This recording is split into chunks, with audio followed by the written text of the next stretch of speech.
Hello everybody, this is number 12. My gosh, how far we've come. We're already in wintertime. No, it's not, I'm just wearing a funny hat. So I can identify these when I'm going through them, trying to present them the best way that we can. We've covered so much. The last installment, of course, was a country rock tinge, showing a few things with a volume pedal, a couple things like that, and how to tell a story with your solos. So this is very important stuff. Deserves a lot more time than I can fit in a half hour, but I'm just touching on things. And I do have sheets for things. We'll give you links to those that be coming your way. And no charge for any of this stuff. This is my gift to you. Again, I'm not selling anything.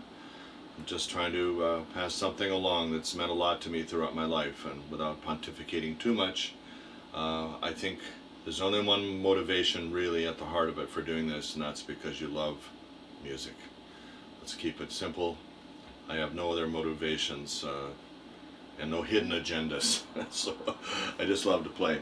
So tonight we're going to talk about minor blues. I'm going to hold up a sheet here, and I hope you can see these. There'll be links to these, but just to warn you as to what you'll see. I hope you can see it. This is sort of like the one I had with the major blues thing. I only gave you 2 strips on that one at first, then I gave you the other one with the arps. This has the full Monty on one sheet. So you have at the top, you have your minor pentatonic thing presented, which is just your basic minor pentatonic scale.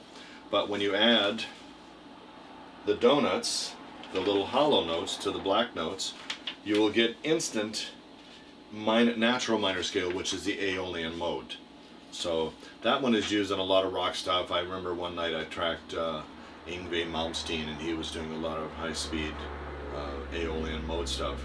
I thought he was playing some exotic stuff, and he does play some of the more exotic scales. But that one was featured a lot, and I was kind of surprised. Now the second row is one of great interest. That's the Dorian mode, and with that one I presented all 5 forms for you. So that's the second strip here where my index fingers are. And down below I've included the Harmonic Minor. How can I do this? It's such low cost. Volume. It's all there for you. So that's the so-called snake charmer scale by many people. It's just Harmonic Minor. What a innocent, innocuous sort of sounding name for something that sounds pretty spicy. It's a great sound, and one you will use in certain circumstances. And then down below, as I always do, I put some arps for you, minor 7 arpeggios at the lower strip. So all this stuff will be there, and a little bit more info at the bottom. And I hope you're able to get these sheets, access them. I'm not going to hide them from you, but we're trying to get this piecemeal, set up the links. So bear with us, they will be there. I hope I'm holding it so you can see at least what to expect. And I've used a form of Black Magic Woman up here. And there are different theories on, of course it was written by Peter Green, originally of Fleetwood Mac. Most people associated with Santana. So there are different takes on the 5 chord in this. Should it be a minor chord or should it be a 7th chord? I've made it a 7th chord in this, so you can get a chance to use the snake charmer scale. So my little devious thing. I've heard it played both ways. Okay, so the form I'll use will be a couple bars of G minor 7th. It's up here, you can't see it, and a couple bars of D 7th, and a couple bars again of G minor 7th, and a couple bars of C minor 7th, during which we'll use the Aeolian mode. So I'll earmark C scale. So there's a very interesting stuff you can learn here in one song. And then back to the G minor for 1 bar, and then a quick detour to the 5 chord, which I have as a 5/7, D7, and then you're back and finish it up. And then I have it end, and there's a little tacit drum roll there. So I'm going to walk you through that in just a minute, but I want to talk about the 3 minor scales first. This is really important stuff. Vincent Bredes, who was an educator in Florida, I believe, associated with many faculties, was asked once what he finds to be what he found at that time, probably deceased now, sadly. What did he find to be the biggest liability or biggest failing in the educational credentials that people coming out of schools possessed in terms of what they could apply to their improvising. And he said, definitely without even having to think about it, he said the minor scales. Most people know the minor pentatonic, but when it comes to the actual minor scale that would correspond to chordal situations, they're in the dark, or they just can't access them in time to make them of any use. I'd like you to do the same thing we did with our G major blues with this format, and try to accept this as a challenge to upgrade what you already have, meld it with what I'm going to present to you. And so when you think of a G minor chord, this being a G minor, right, you can make it a G minor 7 if you like. And if you remember the Black Magic, I'll throw a chord, you can hear that. Then it goes to D7.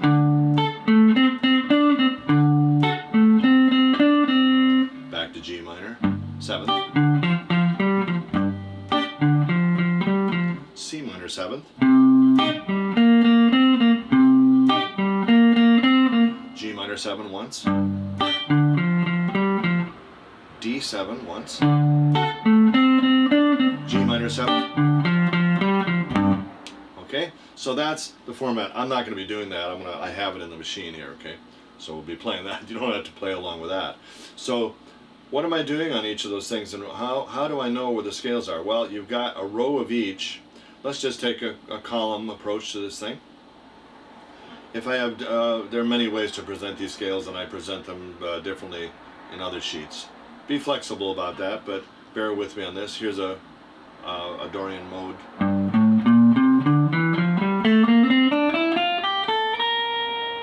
And that presents some really nice colors.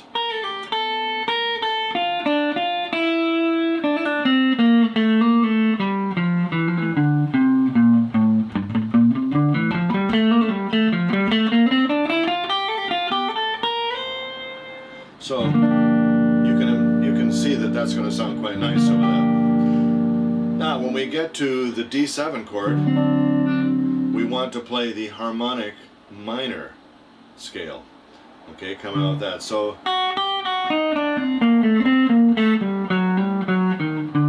now you can hear right away what that's going to sound like.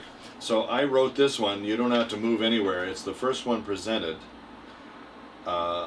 in the third column, and I'll walk you through it right now. It has a stretch, so you're going to excuse me for shifting here. It's sitting all day. So pinky starts it. So if you know the D7 that we commonly use in this area, that'll work just fine. You don't have to worry about chords, but as an anchor. There's the D root at the 5th fret, 5th string.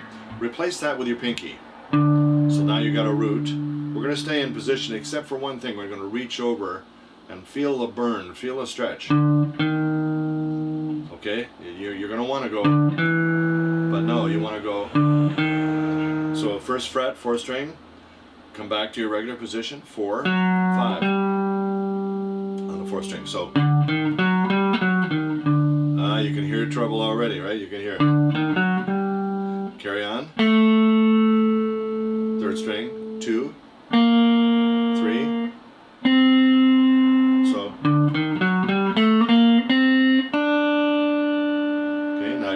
String 3. There's the snake charmer again. So 3 to 4. Don't shift your hand. Keep staying in position. Next string, first string, 2, 3. You can go up to 5 if you want to. Some trills in there.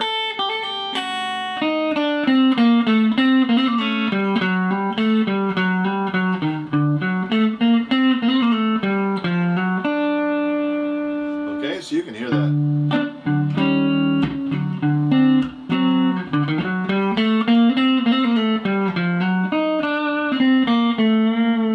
You can also do some nice half bends there. You get an Arabian feel. Oh, sorry, that would be wrong. That would be better. Sorry. What was I thinking of there? So you can hear it against the chord.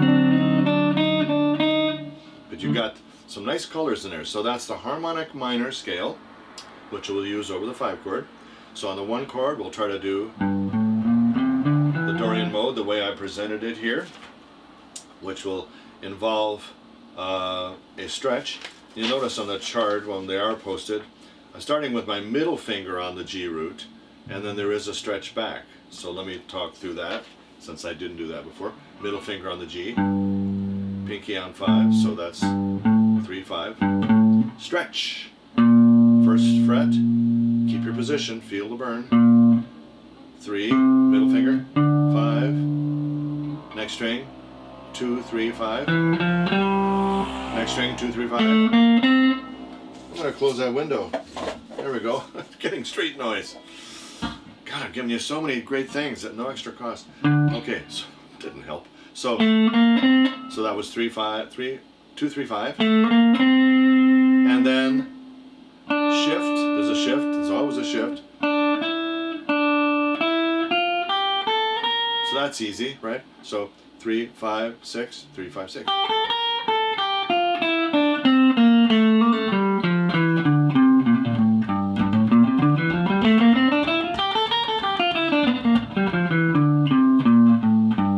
Back to the D one.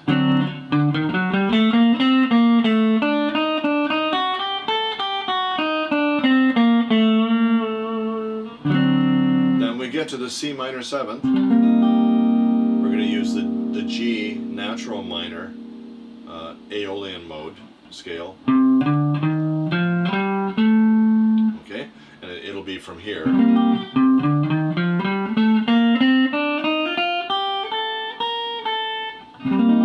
can kind of hear that.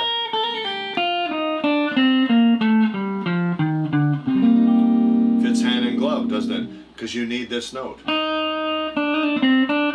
You remember the Dorian mode didn't have that. But when you go to this, you don't want those kind of sounds any more than you have to. So then you're all covered. So let's go over that scale. I'll take it from this fret. So 3, first finger on the C root.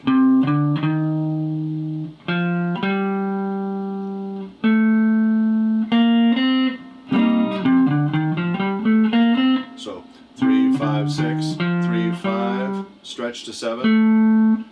Next string, 3, 5.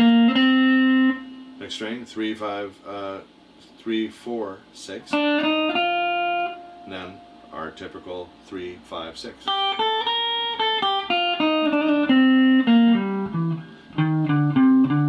Okay, so if you get that worked out, you'll be ready to jam with me on this, and I'm going to demonstrate how that all fits.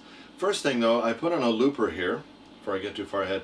I want to assert that each minor scale, the tip-off for which minor scale you want is in the context of the 5 chords. That's the giveaway. That's the truest giveaway. So to translate what I just said, I put on a loop here, I put G minor, 4 of those, and then I went to a minor chord afterwards. C minor in this case, or minor 7th if you wish. And you'll notice that I have to go to that note when that chord changes. That tells me that I need to play that context chord. When I'm going from G minor to C7th, and you've heard this in Evil Ways, that's when you really need your Dorian mode.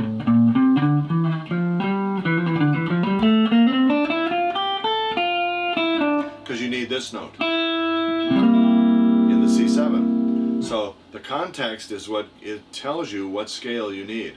So it's not just some random thing of just blow over the changes. There's a science here. And if it goes from G minor to D7, as we've just stated, then you need your harmonic minor. So I just put it on here, and let's see if this works to help you. It's kind of fast, but I'll call it out. I do all 3 of them, and I change the scale each time the chord changes. So first time I'll go to the natural minor, because I need this note. Next time I'll do the Dorian mode, because I need this note. And it all comes from those chords. The 5 chords or the 4 chords dictate, they pull on you. And then the D7. Okay, so let's see how this works. That's the first one. That's the second one coming in. D7. So here's what I got. So G minor. That would be natural minor. Now, this would be Dorian mode. And then this one needs harmonic minor. So here I go. I'm just going to play around.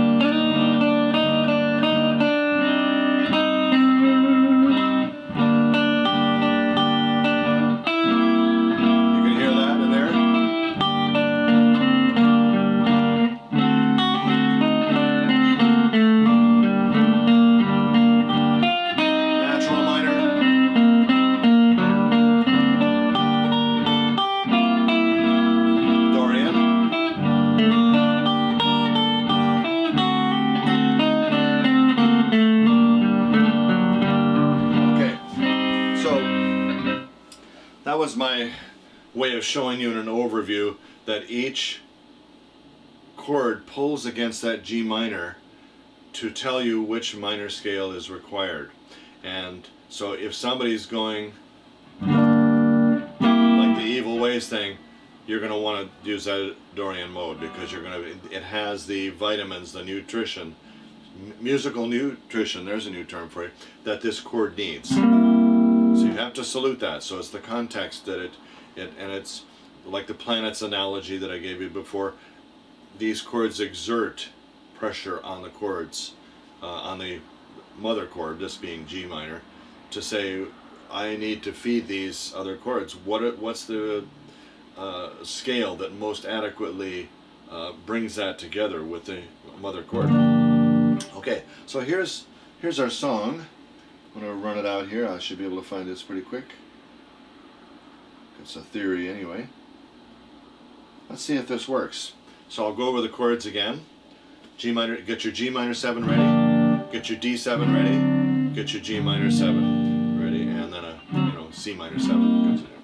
So here it goes. Let's see if this works. There's your G minor 7. Now D7.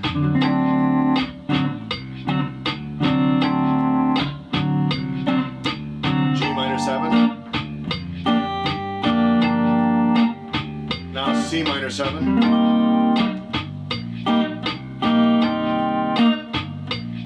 G minor 7, D7, G minor 7, and finish it up. Okay, so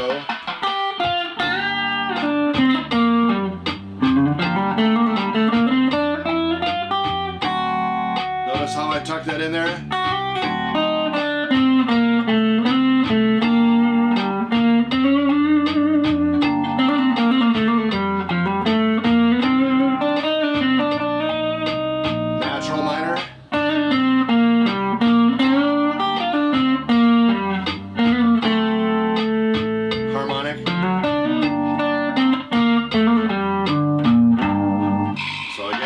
Dorian.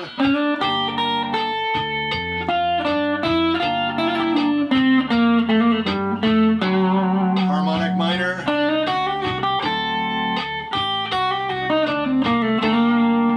Dorian.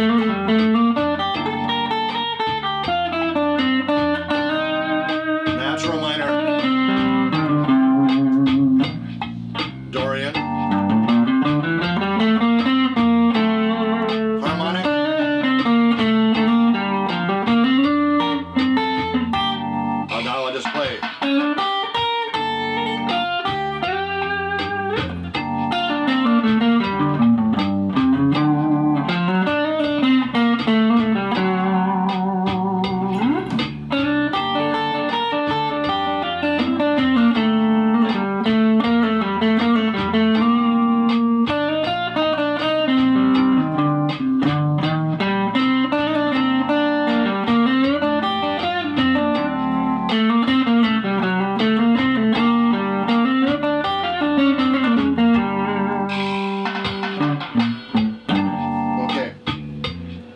So that's, if you can hear the changes there, if I'm playing them obviously enough, you can kind of hear it. You can kind of hear your budget, your time.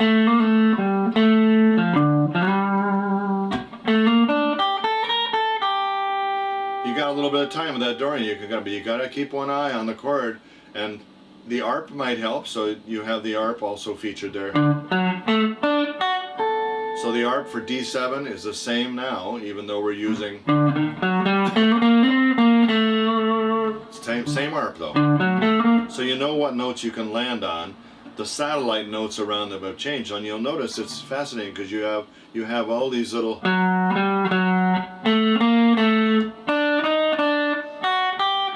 That's what I think contributes to that mystique around this scale.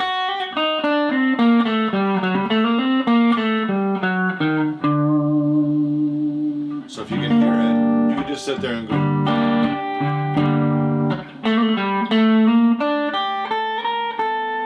Now why did I stop there on that fifth? Well, technically that's a ninth scale tone. And Jimmy did that occasionally. Certain songs, Watchtower and that. He would pause on those. Whether he knew it was a ninth, I don't know. Whether he knew that much theory. But his instincts were very good. His radar was good for those notes. You'll notice on the solo Robbie Krieger does on Light My Fire, it's up a little bit. And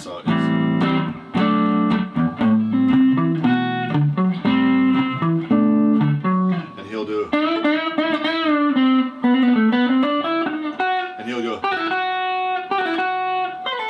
He's doing that. Well, anyway, that's what's going on. And when you do that back in G now, that creates a ninth tension. Very pretty, very mysterious. And you can do the same on this string. You can bend it a little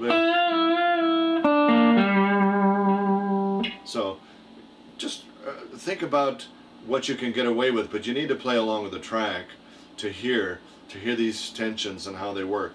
And you don't always have to land on a note that's in the chord of the moment. I say that so much that you probably think you're about to be in a nervous wreck to just plan every note you're playing. I'm not trying to. That's why I'm leaving some mistakes in here. I'm purposely doing that. No, I'm not. So mistakes just happen. So you just have to go with it. Sometimes a mistake can lead to something better than what you were planning on doing if you can recognize it for what it is. Like I say, the weeds in the garden analogy. It's just a flower in the wrong garden. So sometimes the note, you were just a little late getting to it. But if you try it again next pass and get there on time, maybe it's your timing that was suspect. So phrasing, when people ask me what are some of the qualities you look for in players, and I try not to evaluate everything I listen to. That's no fun. Sometimes you just want to submit and go for the ride. But if somebody's playing an intelligent phrase or solo, and I'm hearing them touch bass on the chord, well, you can guess from everything I've said up to this point in these lessons, they've got me halfway there already. Just by the virtue of the fact that they are actually playing the song that somebody else is giving them a groove to play over. So it's like doing a dance and mirroring somebody else's dance or coordinating your move. That's the dance we do on our instruments. So when somebody's doing that, I'm already there. But when you have halfway there, but when you have somebody doing notes that are near the chord of the moment and they play around them and then use them as what we call tensions. So if you're on a D7, you can land on this note. It's a D, so it has to go, but you could tease it in that harmonic scale. Now if you do that too much, it's going to sound like something from Saudi Arabia or something, which wouldn't be bad, but maybe it might not suit the song in the moment. It's certainly not where you want to go in Black Magic Woman for very long. But it's something that a lot of players glaze over. They might hint at it, they might just bend this second string note, 6th fret. That's another way to get to it, isn't it? So if you're at the moment that changes,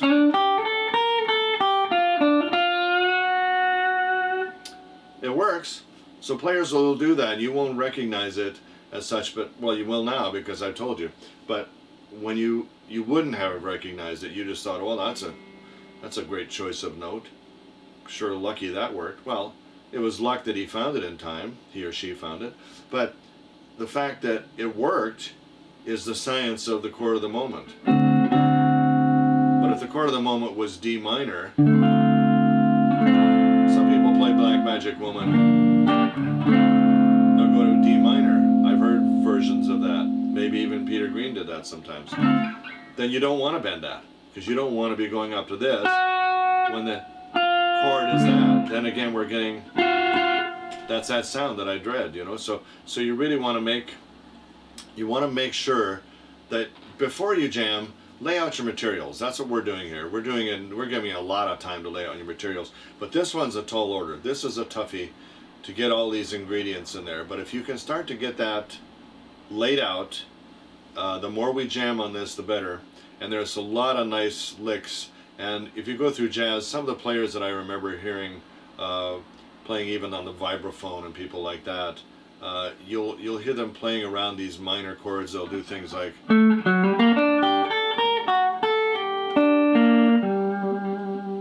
at first you'll just be lucky to have your scale going,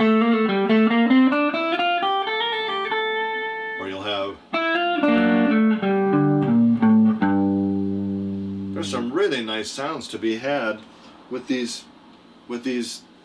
textures that we're playing with. So I think you're going to really enjoy them. But again, you have to put your licks on hold.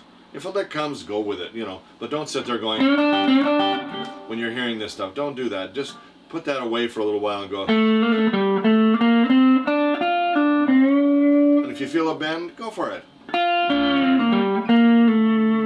But bend, but slide out to accommodate and salute what we're trying to do here. So you might be doing, see how I did that? I just went back one note back of where you normally would go. I went, you could slide it back. You could even go trill and then a slide. See, so that's, and then there's so many nooks and crannies around these scales. You're going to love the textures. Not everybody likes the minor blues as much as the major. I have no preference, really. I think a great song is a great song, so I'm not biased one way or the other. I think there's more meat on the bone. That's a funny phrase for a vegetarian like myself to be saying. There's more meat on the, there's more tofu on the bone for you to work with on these minor scales, because minor key things, because there's so many textures going by. Whereas with major, you're going to have to, you know, you have a more limited palette, I think. But the minor scales are a great thing, a great adventure. There's 5 forms of each. There's probably more if you want to, you know, move around. One more thing before I leave here. Make sure you're reviewing your power rows, because you want to go through these things. And I said last time, if you're in G major, if you got through those, you'll notice that they replicate every so often. And it's sort of the pinky rule. Where the pinky is, starts on another one. So those kind of things. So you can find your way to recycle power rows in more ways than I presented last time. I just wanted to put that bug in your ear that you should keep going with those, because that adds range and continuity to your solos. So we've touched on some interesting things here, I think. But this one, getting the minor blues on the table here and up for consideration, will give you a lot of range to your soloing.